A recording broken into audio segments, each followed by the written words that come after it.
We're going to talk about this Draw the Lines initiative. But before we do, we've heard from a couple of lawyers about the quantitative standards that we might use to judge fair maps. And I want to introduce sort of a different notion. That at the end of the day, if you talk about fair maps, common sense maps, they ought to pass the person on the street test. Happens to be a couple of Penguins fans, apologies to Flyers fans, but I was born and raised in Pittsburgh, there you go. The notion is if you stop these folks before they went into the bar, and they're reasonably well-informed citizens, they should be able to describe not only who their members of Congress are, but what those districts look like in maybe 30 words or less. So that's my test.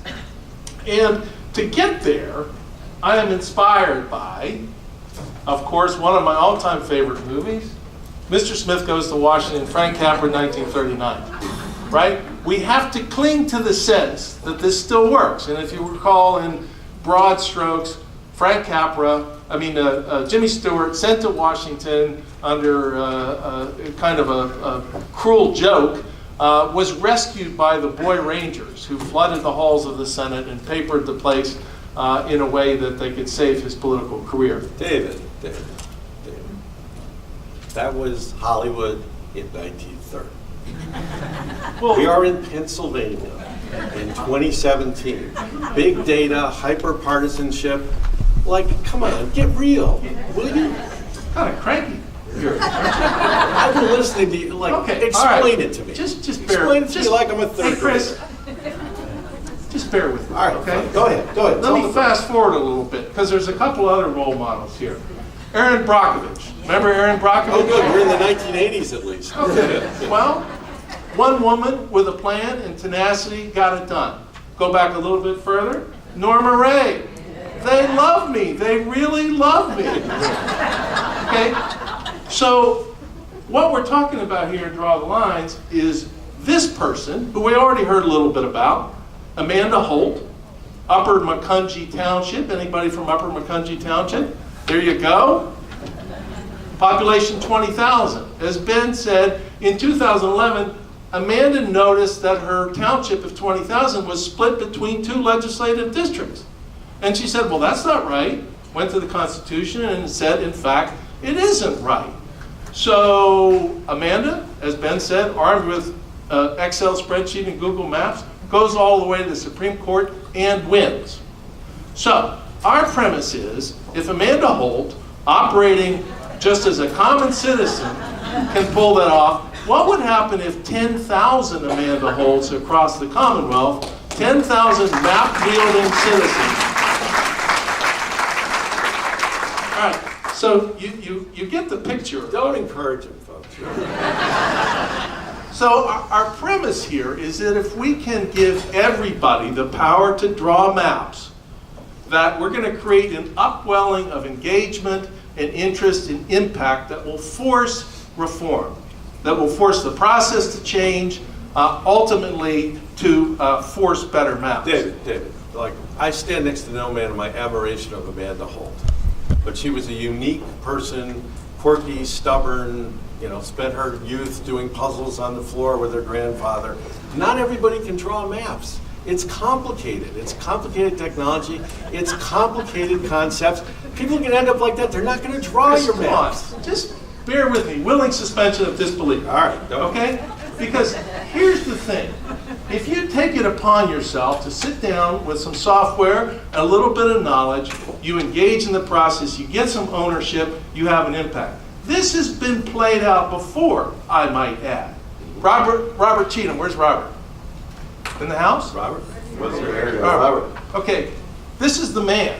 This is the GIS data guru that we are relying on, who's run this play before. Robert and his team at Azavia built this software called District Builder, and in 2011, that was successful in fielding citizen mapping competitions in 6 other states and cities.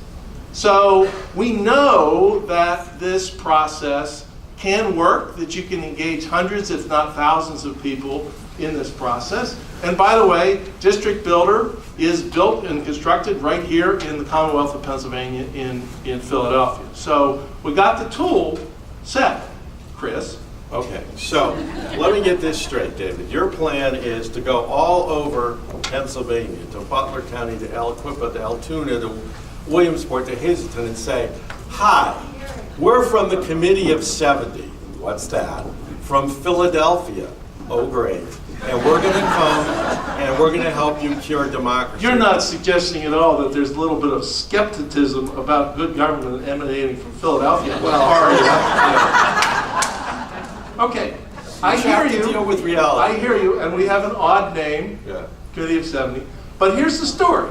The plan is to private label this, to make this locally owned and operated. And in fact, we've already constructed a network of about 20 different organizations around the Commonwealth who are willing to sign on to this.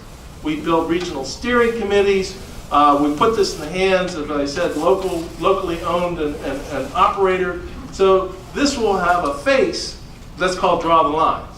So we're not going to play that All right, game. I get it, and maybe you get your maps done. But we have 275 people here, dedicated citizens, giving up a Saturday morning, driving to Harrisburg because they care about actual, real change. And what they're trying to do is to climb Mount Everest. They've made it to the first base camp. You got to explain to them how your maps, your contests are going to have anything to help them climb the summit. I'm glad you asked, Chris. I'll bet. Because here's the story. Let me just explain to you how this plays out. First of all, we understand the magnitude of the challenge and are absolutely convinced that this will help. Because again, starting next year, if we can engage people of all types, of all walks of life, of all ages in drawing maps, it's going to be beneficial to the effort to achieve the constitutional amendment, which, by the way, at the end of the day, will require a statewide ballot initiative, a ballot referendum. So you got to have troops, you got to have thousands of people beyond the 275 who have a stake in this. So just for that fact alone, does that work for you? It's starting to come together a little bit for me, but tell me what happens if the amendment doesn't pass? I mean, there's like so many different possibilities of ways this thing can go wrong. It's such a hard climb. Well, you remember the game Chutes and Ladders you played as a kid? We're in a sort of a Chutes and Ladders environment when it comes to redistricting. We got lawsuits, we got this great effort, we got other possibilities that could play out over the next three or 4 years. We're actually not smart enough. I don't know that anybody's smart enough to figure out the actual combination of chutes and ladders this will take. Therefore, Draw the Lines, the citizen mapping initiative, is a great Swiss Army knife play. It will work. It will benefit change and reform no matter which path this takes. I was just to cut myself on the Swiss Army knife. So, all right, I see it. You've got an army of Amandas across the state, stretching from one border to the other. But doing all these maps. But when it comes down to actually doing a better map, isn't it just a matter of computer technology? Isn't it just an algorithm? Why don't we just plug the right algorithm in and cut it with the 10,000 Chris, you Amandas? ignorant fool. No, here's the story. There's some folks say, why don't you just let algorithms do this? We have these high-powered computers. The problem is that in order to draw the kind of common sense maps we talked about at the outset, you actually have to have a discussion, we would suggest, among citizens about what you're trying to achieve, about how in fact you want to be represented. You can't bury that in line 74 of the code for some mysterious algorithm. So, among other things, this mapping competition, Draw the Lines, will cause people to talk about their goals and values. And in fact, when we judge the maps, they will have technical scores, but also we want people's input about the conversations that they had that brought them to the maps. So there. Okay, David. Were you sleeping at the back of the class when Ben Geffen and Tom Wolfe were talking? Isn't the best approach to this to get a strong court ruling that just dictates how this should go? Without all this cumbersome running around doing maps and having 14-year-olds in class play with their mouses. Just get the right facts, the right planning, and win No, the case. no. Because here's the thing. In my view, and I'm not a lawyer, and Ben is a great lawyer, by the way, but I think even he would admit that a court case and a lawsuit is kind of a blunt instrument that tells you mostly what you can't do. But what it doesn't tell you is what you should do or what you can do. And our goal is in opening this up to tens of thousands of people, by the way, sort of modeling a citizens commission, if you will. That's what we're doing, is creating like a parallel citizens commission. You're getting people to have an open, transparent conversation about how they should be represented and ultimately how the maps should look. And by the way, those maps could be quite useful in successive rounds of litigation, including the kind of, again, modeling Amanda Holt. All right, so I am trying desperately to do something we don't often see in politics, like be convinced by an argument. And I'm also trying to be respectful to you because you signed my paycheck. So these are all factors. So I'm starting to see something here, and it has to do with, you said this, you're going to do this in schools and colleges? Yeah. Well, there are examples of times when kids get excited about an issue, and they really get involved in it. They drag their parents along with them. You know, all those blue bins that we use now, recycling, I remember, in the 80s started with classes around Earth Day and programs around Earth Day, kids coming home being excited and basically telling their parents, no, we've got to put that here, we've got to recycle. So there's something to what you're saying. I'm not convinced, but there's something to what you're saying. You're coming around, aren't you? Yeah. So What choice do I have? You've got this. And in fact, as I said earlier, what we're envisioning to get tens of thousands of people in Pennsylvania over the next 3 years drawing maps, we envision this operating at all kinds of levels. In classrooms, high school classrooms, college classrooms, graduate school, law schools, Boy Scout troops, 4-H clubs, Girl Scout troops, maybe church basements, intergenerational youth groups, and senior citizens. Wherever there are a few folks gathered, they can draw maps. Subsets of this incredible network that Fair Districts has built all across the Commonwealth. And if we can do that, as you point out, we're creating a culture that says this is what we expect from the process. And we can do this. There's no mystery to this. This isn't just the purview of a couple of operatives with code names for their maps. We should be open about this. Might want to share those with a few newspaper editors. You might want to, in your high school classroom, invite your local legislator in to share your maps with that person. How proud the parents would be of those children if they had the chance to sit on the Capitol steps and have a photo taken with their representative and their children's maps. I do believe, cynical as I am, I agree that no lawmaker would be dumb enough to refuse that visit or that photo. You know, if Mrs. Jones's fresh-faced 10th grade class wants to show up with a few of their parents, they're taking them. Candy to a baby. So I see your point. So I'm starting to see the idea. I'm also feeling something inside me that I don't normally feel as a hard-bitten newspaper editor.